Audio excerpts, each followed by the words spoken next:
नमस्कार दोस्तों, स्वागत है आप सबका आपकी अपनी YouTube चैनल एग्ज़ाम टैबलेट में। दोस्तों, इस वीडियो में हम लोग एएनएम और जीएनएम की प्रीवियस ईयर क्वेश्चन पेपर को देखेंगे। इससे पहले हम लोग कुछ क्वेश्चंस को देख चुके हैं बायोलॉजी में, और आज हम लोग इसके नेक्स्ट जो क्वेश्चंस हैं उनको हम लोग देखेंगे। तो आज हम लोग स्टार्ट करेंगे यहाँ पे 101 नंबर क्वेश्चन से।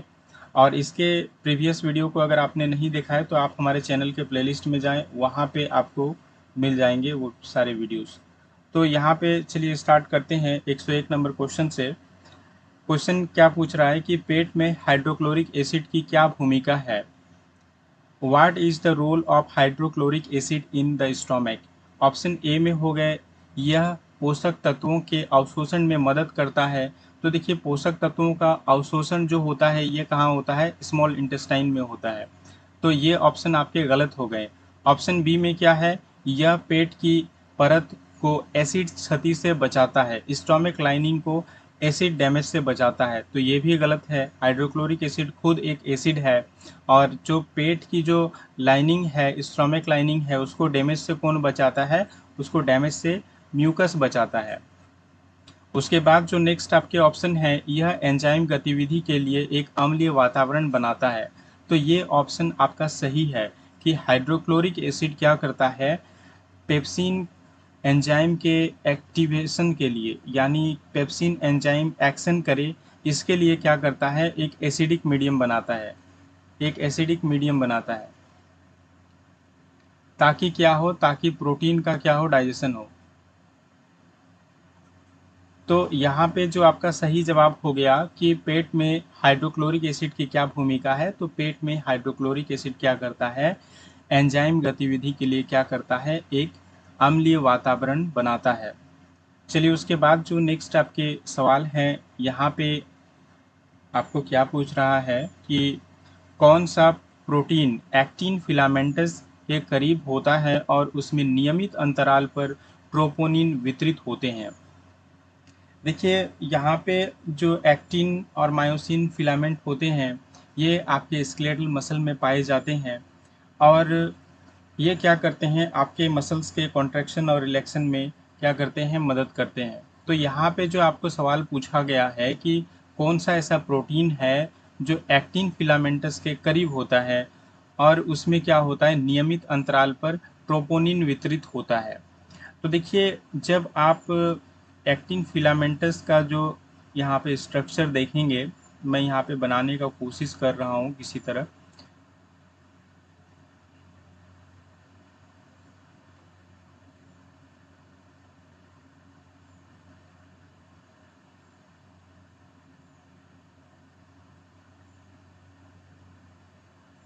तो देखिए, आपके बॉडी में क्या होते हैं, जो स्केलेटल मसल होते हैं वहाँ पे आपके एक्टिन और मायोसिन फिलामेंट्स होते हैं। और यहाँ पे देखिए,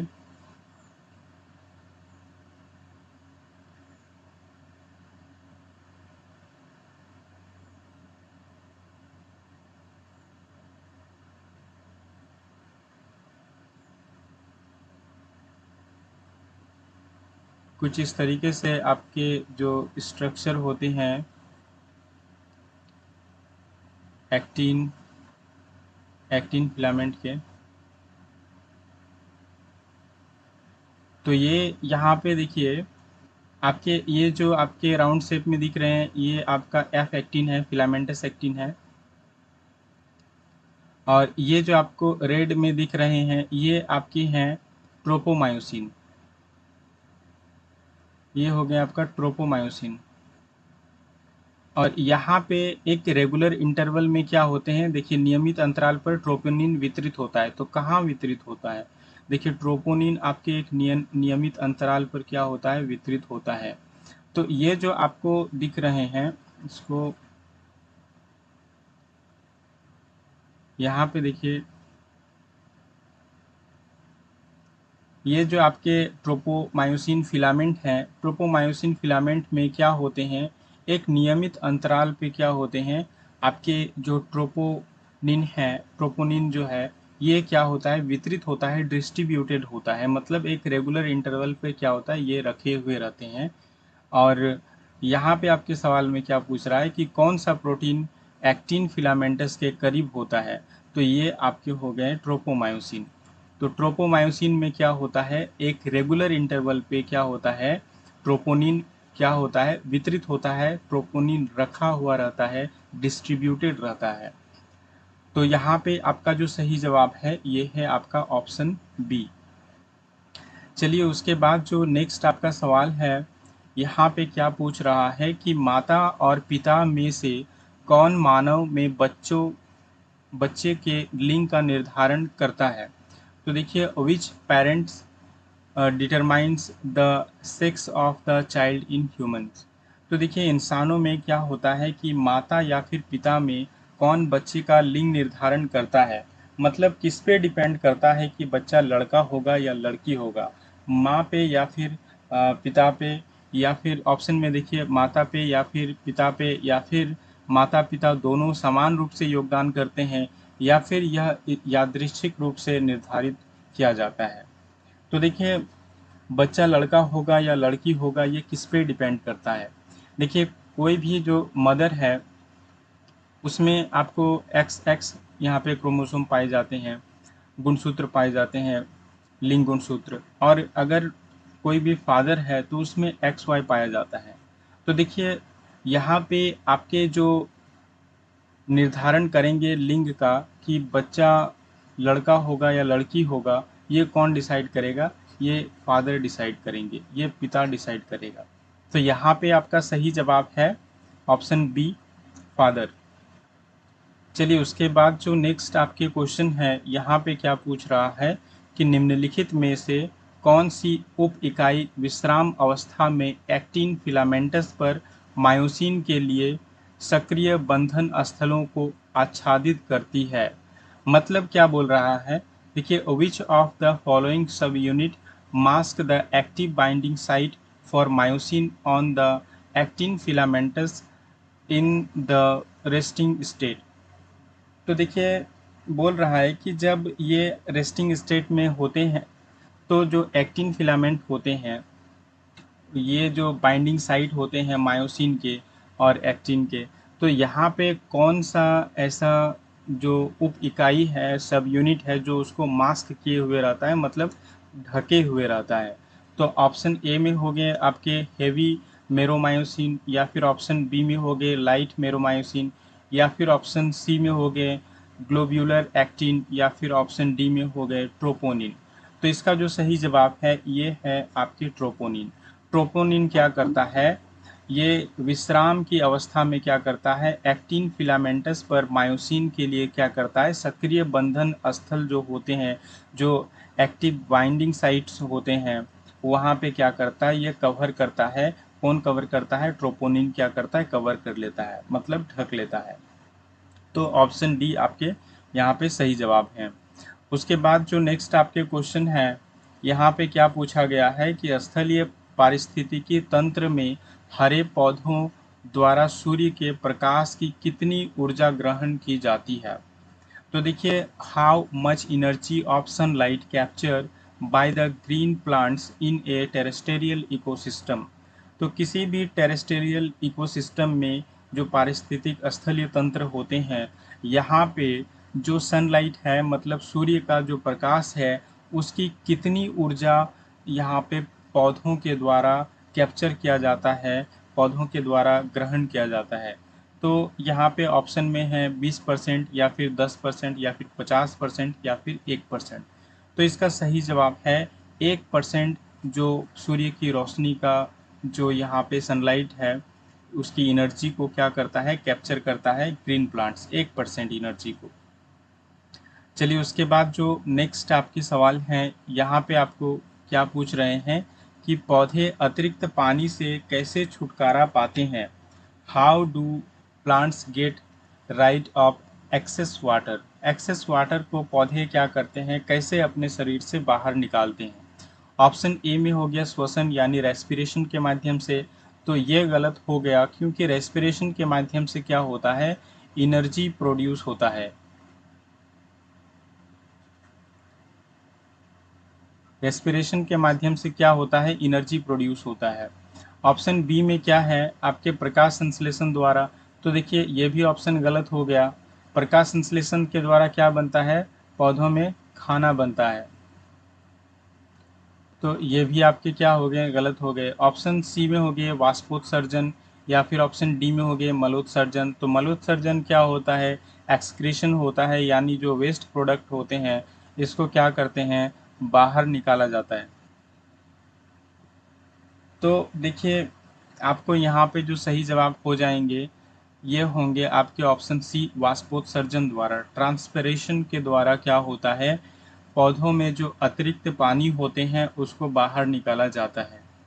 तो यहाँ पे ऑप्शन सी आपका क्या हो गया, सही जवाब हो गया वाष्पोत्सर्जन। उसके बाद जो नेक्स्ट आपके सवाल हैं, यहाँ पे क्या पूछ रहा है कि अग्न्याशयी रस में कौन सा एंजाइम प्रोटीन को पाचन करने के लिए जिम्मेदार होता है, प्रोटीन को पचाने के लिए जिम्मेदार होता है। तो देखिए अग्न्याशय जो होते हैं, which enzyme in the pancreatic juice is responsible for digesting protein.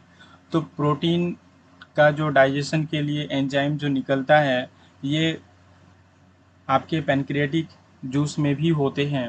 तो यहाँ पे आपको क्या पूछ रहा है कि पैनक्रियाटिक जूस में कौन से ऐसे प्रोटीन होते हैं, कौन से ऐसे एंजाइम होते हैं जो प्रोटीन के पाचन के लिए जिम्मेदार होते हैं। ऑप्शन ए में हो गया पेप्सिन, या फिर ऑप्शन बी में हो गया लाइपेस, या फिर ऑप्शन सी में हो गया ट्रिप्सिन, या फिर ऑप्शन डी में हो गया एमाइलेज। तो देखिए पेप्सिन जो होता है, पेप्सिन क्या करता है, ये भी प्रोटीन का क्या करता है, डाइजेशन करता है। और ऑप्शन बी में जो है आपके लाइपेस, लाइपेस फैट का डाइजेशन करता है। ट्रिप्सिन जो है ये भी आपका प्रोटीन का डाइजेशन करता है। एमाइलेज क्या करता है, स्टार्च का डाइजेशन करता है सिंपल शुगर में। तो यहाँ पे देखिए आपके जो पेप्सिन है ये भी आपके प्रोटीन का डाइजेशन करता है, और ट्रिप्सिन भी प्रोटीन का डाइजेशन करता है। पेप्सिन और ट्रिप्सिन दोनों ही प्रोटीन का डाइजेशन करते हैं। लेकिन पेप्सिन जो होता है ये कहाँ डाइजेशन करते हैं, ये स्टोमक में करते हैं, स्टोमक में करते हैं। और ये किसके द्वारा निकाले जाते हैं, पेप्सिन किसके द्वारा सिक्रेटेड होते हैं, तो ये जो गैस्ट्रिक चिप सेल होते हैं उनके द्वारा निकाला जाता है, गैस्ट्रिक ग्लैंड्स के द्वारा। और यहाँ पे देखिए आपके जो ट्रिप्सिन होते हैं, ट्रिप्सिन जो है ये भी प्रोटीन का डाइजेशन करते हैं, लेकिन ये कहाँ करते हैं, ये स्मॉल इंटेस्टाइन में करते हैं। और ट्रिप्सिन का सिक्रेशन किसके द्वारा होता है, तो ये पैनक्रियास के द्वारा होता है। तो यहाँ पे आपका जो सही जवाब होगा कि अग्न्याशयी रस में कौन सा एंजाइम प्रोटीन को पचाने के लिए जिम्मेदार होता है, तो ये हो गया आपका ट्रिप्सिन। ऑप्शन सी आपका सही जवाब होगा। उसके बाद जो नेक्स्ट आपके क्वेश्चन है इसमें क्या पूछ रहा है कि कार्बोहाइड्रेट, प्रोटीन और वसा के पूर्ण पाचन का स्थल कौन सा है। What is the site of complete digestion of carbohydrate, protein and fats.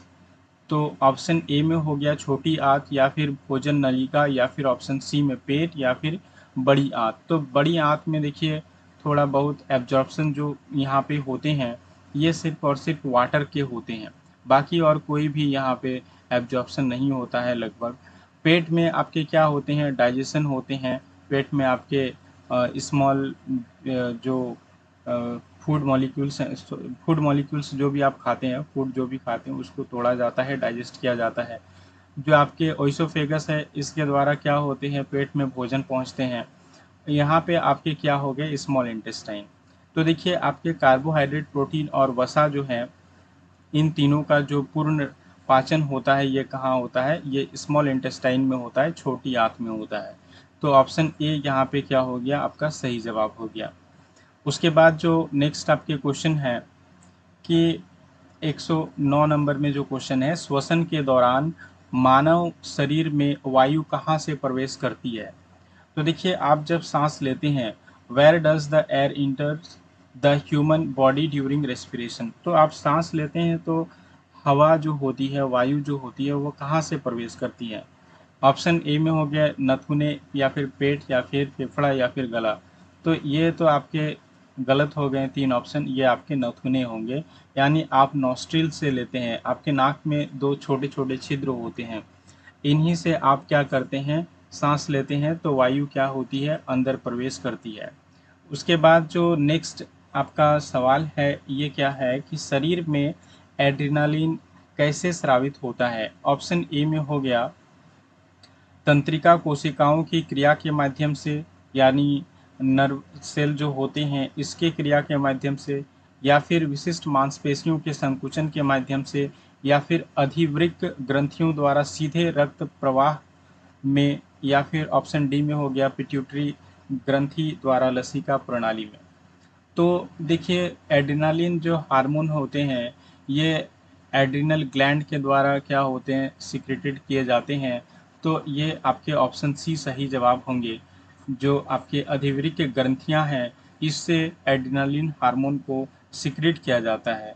देखिए एड्रेनालिन जो हार्मोन है ये एक आपका स्ट्रेस या फिर डेंजर के कंडीशन में निकलता है, जिससे आपका बॉडी प्रिपेयर होता है लड़ने के लिए या फिर भागने के लिए। तो यहाँ पे एड्रेनालिन जो होते हैं ये किसके द्वारा स्रावित होते हैं?